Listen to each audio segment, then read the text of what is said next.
Crunchyroll is in big trouble. I'm currently watching all the new anime to prepare for my fall recommendation video, and I couldn't help notice something a little different about their subtitles this season. Namely, that they're all ass now. The font is worse, the subs don't have a drop shadow anymore, they're timed terribly with lines just cutting off halfway through sentences, and when characters speak over each other, they just stack the subs on top of each other with no indication of who's supposed to be saying what. All of which makes the subs substantially harder to read and creates potential accessibility issues. Plus, there's no typesetting whatsoever anymore, so you can just forget about reading any on-screen text that's relevant to the story of the anime you're watching. And to top it all off, when they finally dropped the first episode for Hiroaka's final season, 9 hours late, it had subtitles for every language except English, even though Hulu got it up just fine right on time. Overnight, Crunchyroll's subtitles have become as bad as Netflix and Amazon's, if not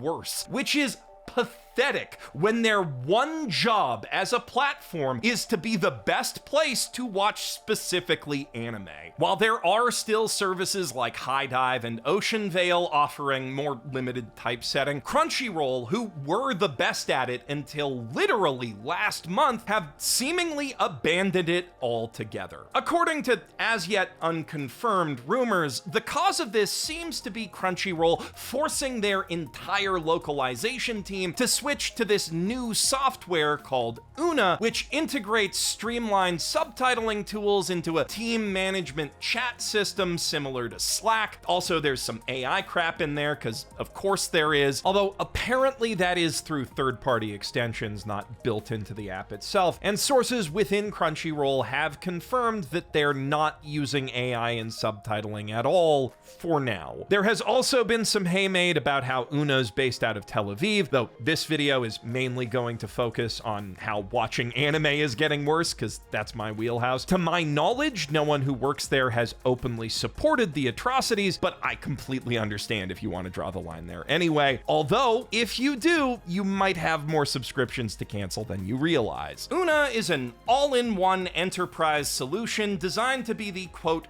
gold standard for big studios and streaming giants who need their content translated. So it offers pretty much nothing to help with the specific challenges of anime localization. My podcast co-host Miles wrote about this in his anime newsletter on Substack, and according to him, the localization team at Crunchyroll used to use an open source program called Aegis Sub, which is specifically designed with anime in mind to support advanced typesetting and subtitle styling. That was Crunchyroll's secret sauce, but there were several downsides to using it on the business side of things. The more specialized software, of course, required more specialized talent to use it, and those higher effort subtitles obviously take a whole lot more time to produce than the crap they're settling for now. More advanced typesetting would also require rendering out multiple versions of each anime episode with different hard subs for every language that Crunchyroll offers, because even Crunchyroll's video player can only do so much by itself. Not to mention, platforms like Netflix and Amazon don't support typesetting at all, so when Crunchyroll sublicenses an anime to one of those services, they just have to go back and make the subtitles again, but shittier this time anyway. So from a business perspective, changing the software makes some sense, if indeed that is what happened. Crunchyroll hasn't actually confirmed or denied that they're working with Una yet, and all I could get out of my source is that there were nebulous technical and software issues affecting subtitles for some shows, which the team is currently working on fixing. But we still don't have a timeline for when it will be fixed, and regardless, Crunchyroll shouldn't be testing out new technology or a new subtitling pipeline on live anime episodes, let alone all of the new anime episodes for the start of a season. This is when the fandom is the most active in discovering and discussing new anime, a moment where any kind of pain point in the viewing experience can make or break a show's chance at finding an audience. And they're out here making it hard to even understand what characters are saying and screwing around to the point that even tentpole shows like Hiroaka aren't coming out on time. This is a serious slap in the face to Crunchyroll's core audience, but it's far from the only one in the last few years. Despite the platform's rapid post-pandemic growth, basically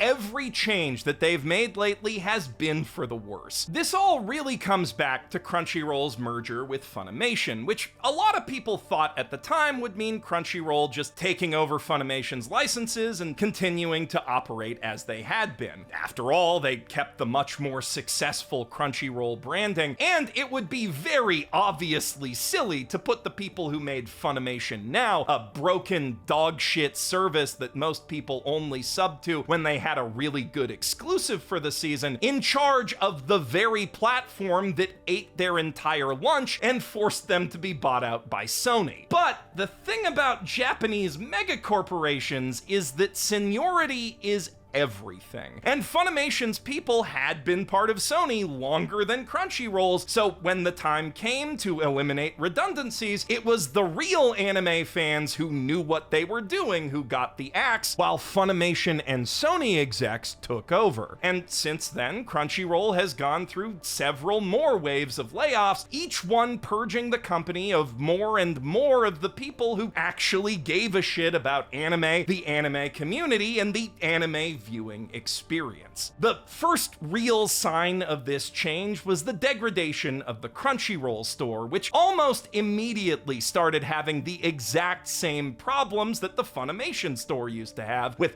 unpredictable product delays and damaged goods due to poor packaging. Exactly the sort of thing you expect to see from people who don't really care about anime collectors and just want to move as much product as possible as quickly as possible for as little cost as possible. The Right Stuff buyout was supposed to fix that problem by bringing in literally the best people in the anime retail business and all of their supply chain infrastructure, then folding that into the Crunchyroll brand, but I think you already have some idea of what the people in charge now think of letting real anime fans tell them how to run their business, so it probably won't surprise you to hear that what actually happened was the exact opposite. The Crunchyroll store experience stayed exactly as shitty as it had been, while their only real competition simply ceased to be. Yo guys, it's me, Charlie. Hey, did that guy just turn into sand? And to add insult to injury, people who had pre-ordered stuff from Right Stuff ended up having to deal with the same months-long delays, poor communication, and sloppy, low-effort shipping that they went to that other store to avoid in the first place. And that's not even getting into the various Kickstarters for classic anime re-releases that Right Stuff had been running through their Nozomi Entertainment media label, like the Captain Tyler Special Edition that I promoted way back when. Crunchyroll only just started sending out Blu-rays for the Let's Dub Dirty Pair Kickstarter that was funded way back in 2021 with an estimated release date of August 2022. And when they did finally send them out, not only did they fail to deliver on a promised version of the dub with old school sound effects, several of the discs were straight up mislabeled. So yeah, the Right Stuff buyout's been nothing but an unmitigated disaster for anime fans, and it's indicative of a corporate culture that simply does not care what we want because they know they're the only real game in town. But that's still not the most egregious example of Crunchyroll abandoning the anime community. That ignominious distinction belongs to what they've done to their own community features, which you might have noticed just straight up don't exist anymore. 2 years ago, they shut down their forums, which was disappointing, but somewhat understandable in the new social media age. except that around the same time, they also started using HDCP encryption to block video screenshots on their site and app, making it substantially more difficult to clip, cap, and discuss anime on social media. And it made my life personally harder by messing up my whole thumbnail process, just as a nice little treat. But it still wasn't all bad. They did still have the comment section directly under every episode that let you dive right into talking about anime with like-minded fans as you were still watching it. And when you finished a series, you could even write up a review that would appear on the show's homepage, which could then spark further discussion. It was a fantastic feature, clearly thought up by anime fans who spent a lot of time on other anime sites. But you might have noticed that I'm talking about it exclusively in the past tense, and that's because last summer, on July 8th, Crunchyroll just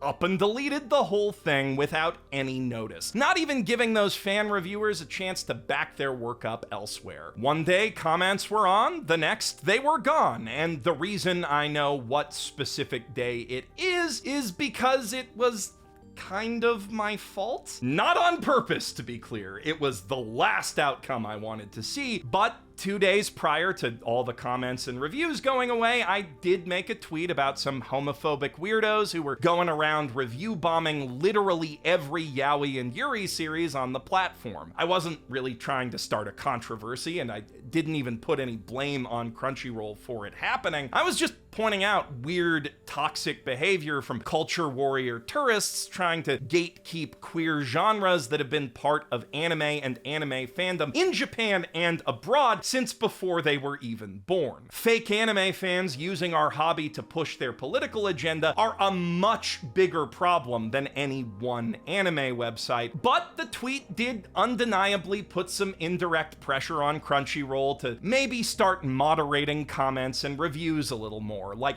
at the very least, filter out the obvious copy-paste spam, and I guess they did some internal calculations and came to the conclusion that it would be cheaper to just nuke the whole feature. A frustrating, disappointing, downright depressing thing to watch unfold when all I wanted to do was mock some guys who forgot about don't like, don't look. But now, as I look back on that moment, it does give me a bit of hope for this one, because even if Crunchyroll's management isn't part of the anime community anymore, there are clearly still real anime fans working there who care about what the community and our little slice of it have to say. They've been out on social media reassuring fans about the subtitle situation as best they can without, an official statement from the higher ups. And even if they don't have nearly as much power within the company as they should or used to, they are still passing the concerns of fans along. Since I tweeted about making this video, they even reached out to me about opening dialogue on these and other anime community issues, so we'll see how that goes. I would love nothing more than to see Crunchyroll go back to being by otaku for otaku, and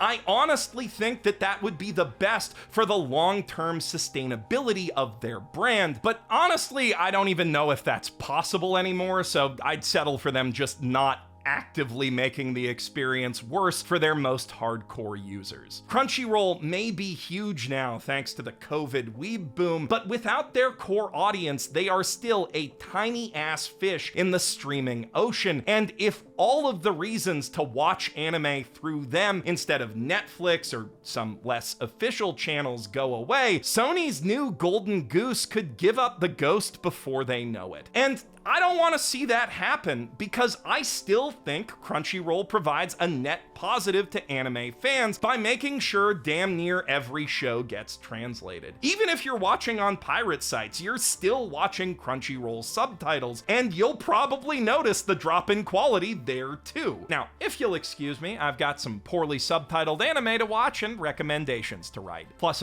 another topical video about the politics of One Piece that I'm really proud of, so please make sure to subscribe and ring the notification bell if you haven't already to make sure you don't miss any of that. And if you want to support me making more content, especially stuff like this that risks pissing off my own long-term sponsors, consider pledging to my Patreon. It gives me a financial safety net to make risky videos like this one and my Gundam retrospective, and in exchange, you'll get access to uncensored cuts of my videos, an archive of old scripts, and an absolutely lovely Discord community full of amazing people. I'm Geoff Thew, professional anime fan, just trying to keep the standards up.